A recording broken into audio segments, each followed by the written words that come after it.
Welcome to the STARS program, seniors taking active roles in society. And now, here's your host, ANITA FINLEY. I have our famous elder law attorney called in right now. It's Joe KARP. And I'm here. Hi, I know you are, and that was a great. No, they lost me for a while. Okay. I see. We lost you. We had.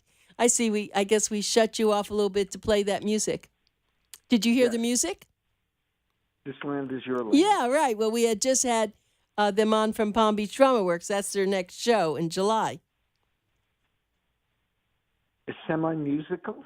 Yeah, they do a musical in the summer.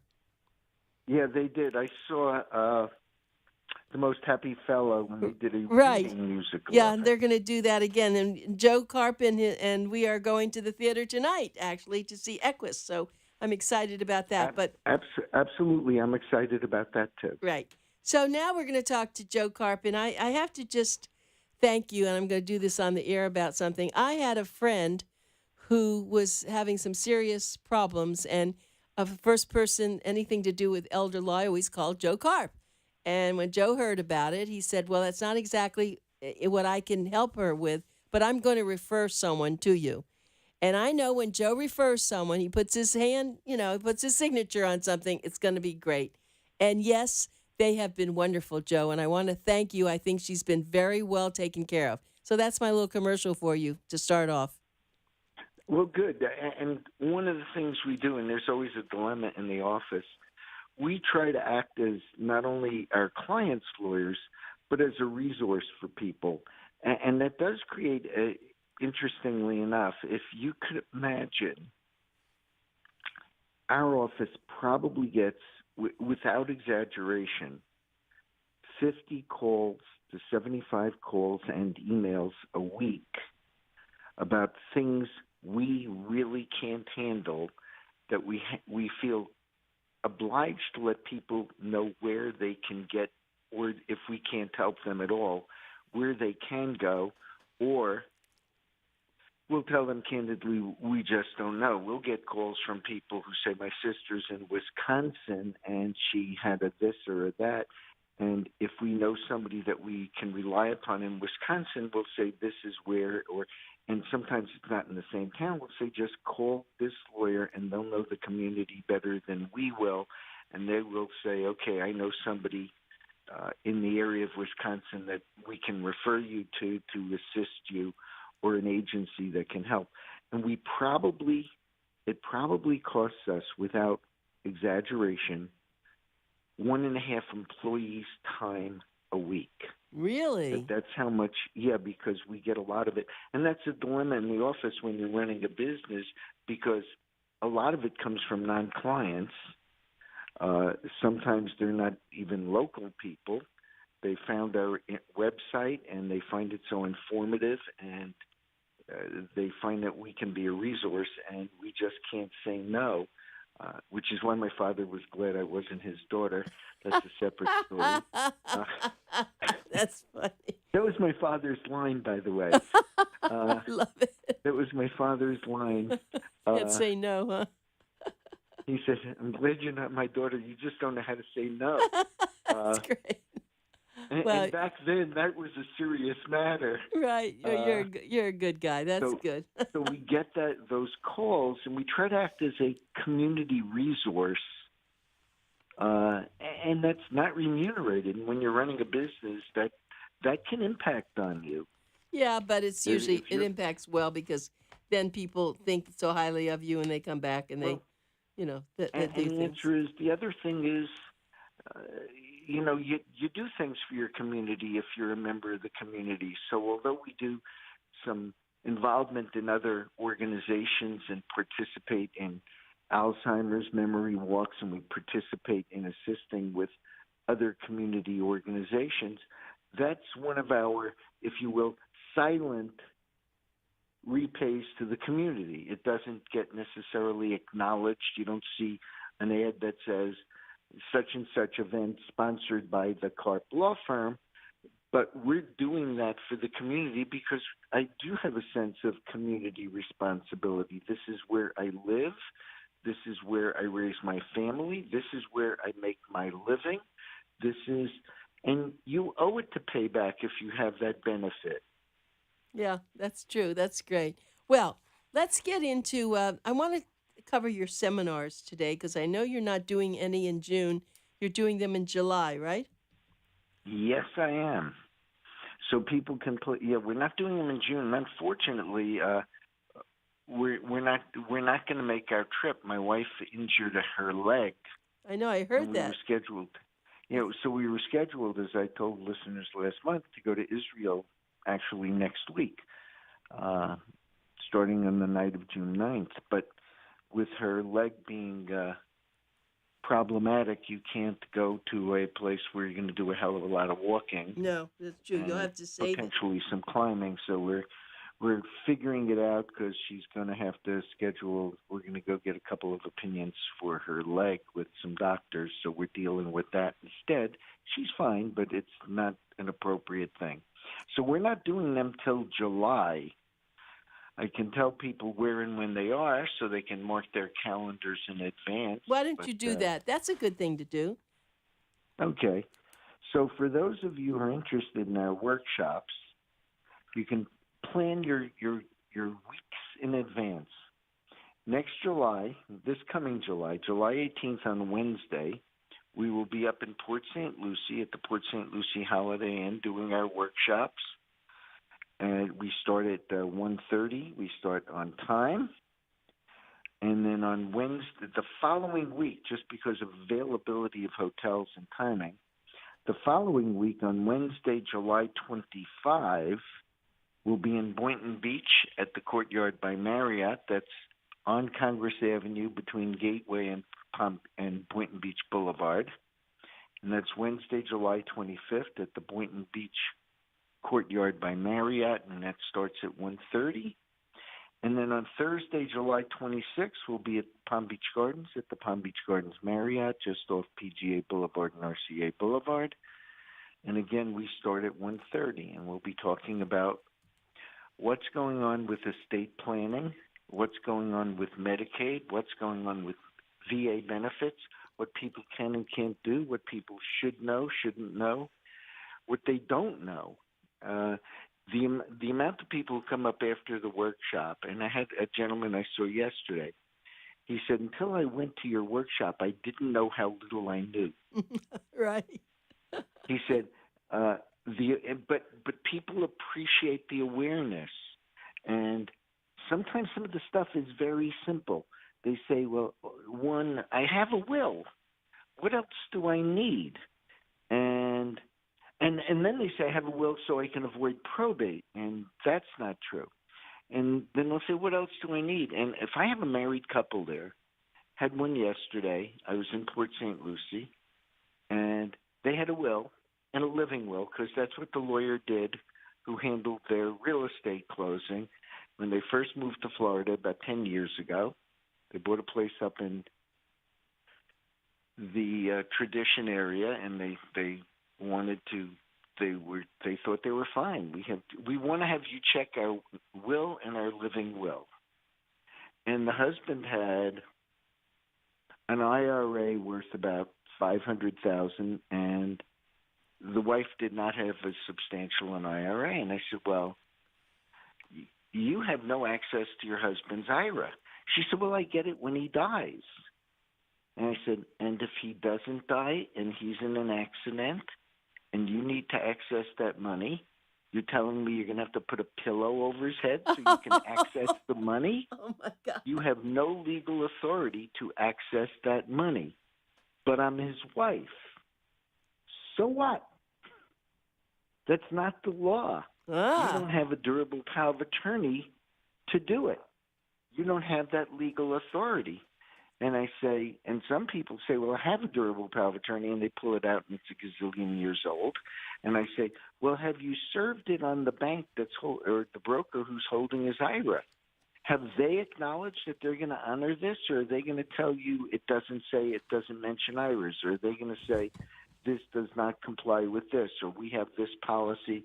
And again, at that point, your husband's incapacitated. You really need to deal with these things and address them in advance. You can't just do it at the last minute. And it's always eye-opening for people. So they learn that kind of stuff at the workshop, forgetting about what they learn about the other things that, and I use the word nobody knows about loosely, that very few people know or understand about the rules for Medicaid and long-term care and what they can do. The number of people who come in and say, I'm not eligible for Medicaid. And I said, I remember this guy from Okeechobee. I said, oh, you must be one of those rich farmers from out there. He looked at me and he said, I'm not a rich farmer. And his wife was in a nursing home, and they had $300,000 in their home, and he was making between his pension and Social Security about $3,000 a month, and she was making half his Social Security, so she was about $900 a month. And I said, oh, well, because if you're not rich, if this is what you got, we can make your wife Medicaid eligible next month if she's cognitive and we can get her to sign some papers. He said, yeah, she's physically a mess. Mentally, she's totally appropriate. And I said, well, we can do that. Now, I warn people, if your spouse is not going to be cognitively there, don't expect us to be able to get your spouse to sign appropriate paperwork. And sometimes people come and say, well, I can get her to sign anything. And I said, well, you've got a problem there. See, I've got a license to practice law that says I can't have somebody just sign anything if they don't know what the hell they're signing, right. See, because I'm breaking the law. Right. So we cover all that stuff, and people can mark their calendars. They get a month and a half to plan. Right. Well, your seminars, I'm sure many people would say that they come, and even if they've attended it, they could come over and over again because it's too much information for just one seminar.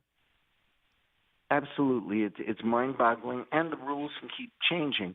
It's very interesting. When I was first taught how to do seminars, because if anybody, you should learn how to do anything you do, and you just get better at it. When I was first taught to do seminars, what I was taught is when the seminar's over, tell the audience that they are just a great audience and they should give themselves a round of applause. So you start clapping and they start clapping, and somehow they think they're clapping for you when you're done. And I did that the first couple of times, and I thought, that's kind of tacky, and I can't do that. It's just not who I am. It's too superficial. But know what happens at the end of the seminars? We get tons of applause. Right. Anyway. We really do. Sure. And maybe it's sort of the same feeling the pilot gets when there's been a little turbulence in the flight, right. and people land, and they land at Palm Beach International or LaGuardia, and they start clapping. Yeah. It's not that they've never been on a plane before, but they're sort of very happy with the way the journey went. Right. That's true. Well, the journey that you really do put people on a journey of getting the best documents they can for all sorts of things. I just said something to someone else, and I gave your name. Oh, I know.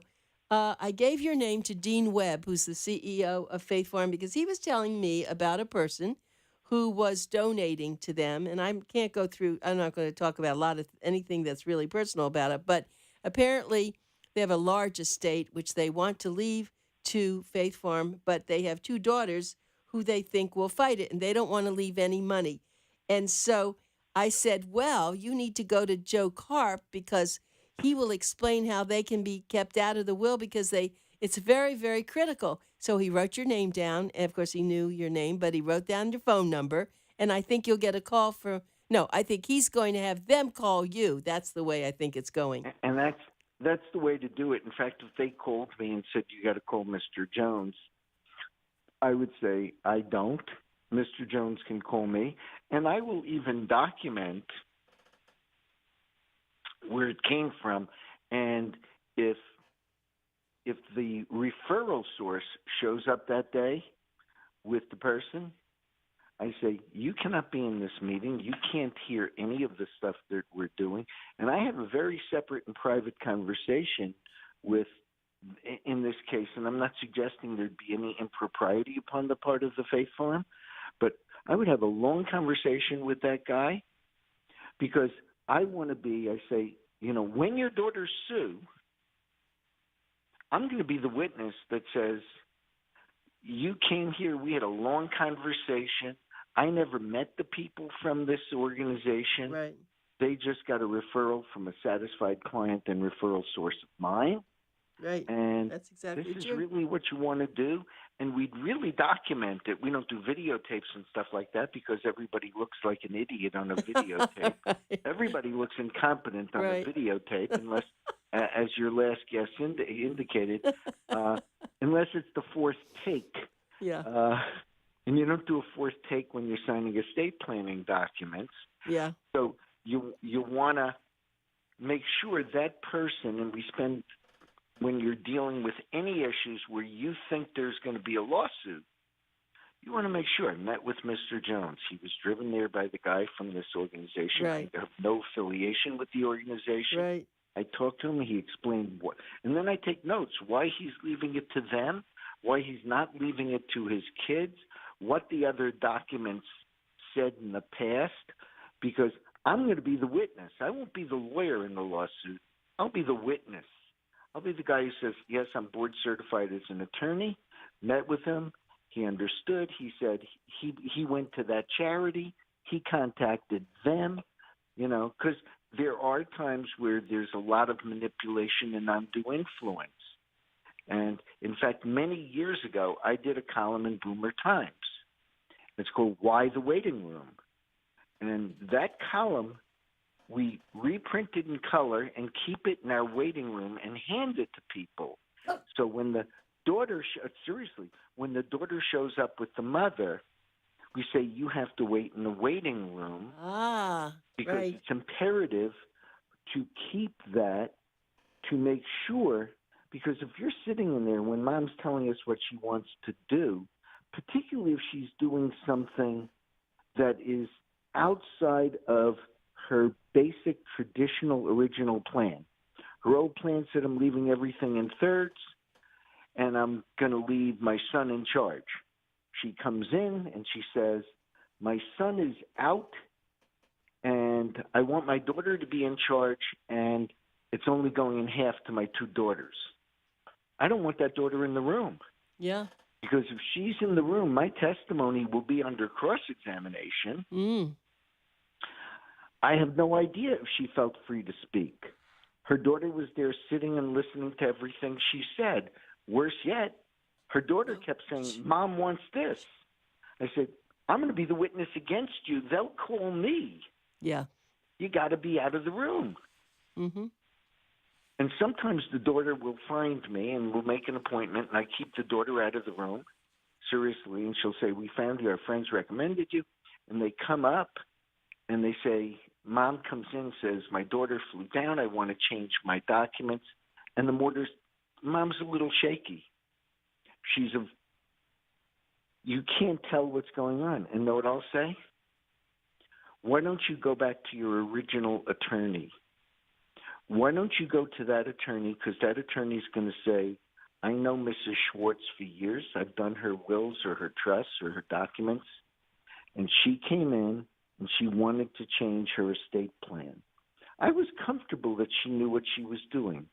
She had aged a little, but she still knew everything. And I knew this lady, and I was comfortable that there was no undue influence. Whereas sometimes I can't tell. Mm-hmm. And I always say, because what's best for the client is what's best. You're such I'm sorry, you really go elsewhere. Yeah. The thing about you, Joe, and that's the one thing that sets you apart from many attorneys, is although you have all the information and you've kept up with everything and you're an excellent lawyer, the heart that you have and the way that you handle people and it's like a true romance story. I mean, you really know what's right and you stick with what's right, not necessarily what people think, but you know what's really right and you work on from that aspect of it. And that's really very important. And I know that's why you sleep well at night. I sleep like a baby, but I don't wet the sheets, right. So it's okay. But by example, just what's going on now, Oh, yeah.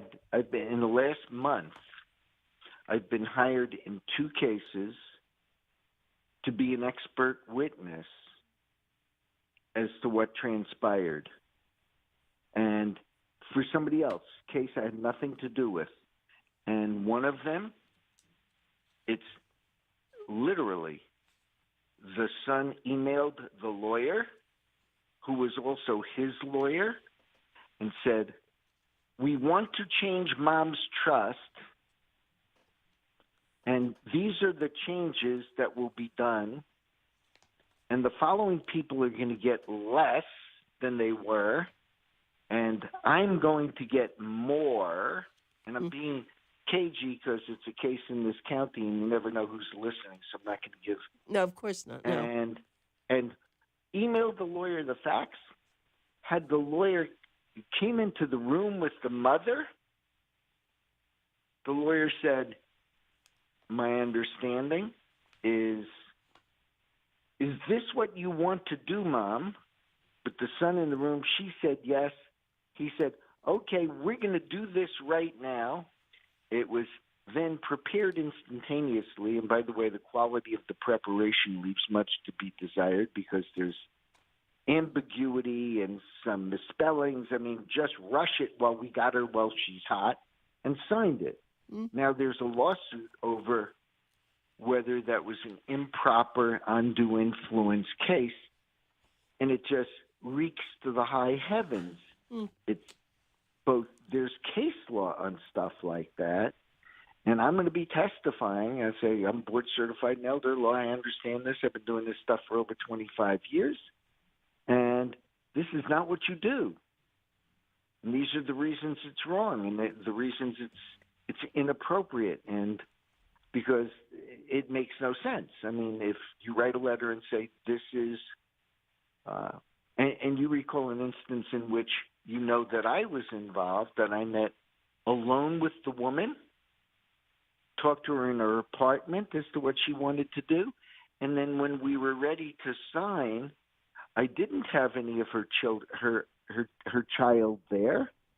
I had her sisters there. Right. And I went over everything with her, and then without the sisters hearing it, and then the sisters came in, and I said, "You sure your sister knows what the hell she's doing? Because you're not going to know what she's signing." Yeah. "You think she's got her marbles? You think she knows what Yes.